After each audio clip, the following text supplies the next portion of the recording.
Hello people around the globe. Magandang araw sa ating lahat. Ayan, nakikita niyo yung mga bulaklak na yan. May kulay dilaw, may kulay red. Pero hindi yan ang share ko sa inyo, mga kapatid. Bago ko makita niyo share ko, shout out muna sa aking mga subscribers.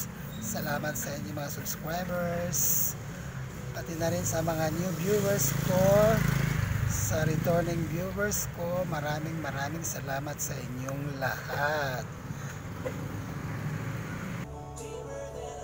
So guys, ayan na yung aking share sa inyo, ang coin na yan. Ayan, tingnan nyo yung coin na yan. May pangalan, dalawang pangalan. Basahin natin ang pangalan. Si Elizabeth II, tsaka si Delgracia Regina FD. Ayan ang harap ng coin na ito. Ang likod naman, tingnan natin ang likuran ng coin. Ayan na, ito na ang likod ng coin. May nakasulat na Australia. Ibig sabihin sa Australia ito galing. Ito ay gawa noong 1964 pa siya. Ayan, penny. Hindi ko na alam kung ano, ilan.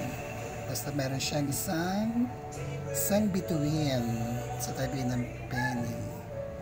Ayan mga kaibigan, ang coin ng Australia na mayroong kangaroo sa likuran niya. Ito ang likuran niya.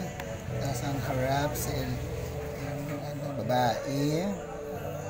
Ayan ang nasa harapan. Ang ganda ng pera ng Australia. Ayan. Australia 1964 penny. Okay mga guys, mga mahilig manood ng mga coins, watch na kayo. Okay, yan muna ang ating share ngayon mga friends. Ayan,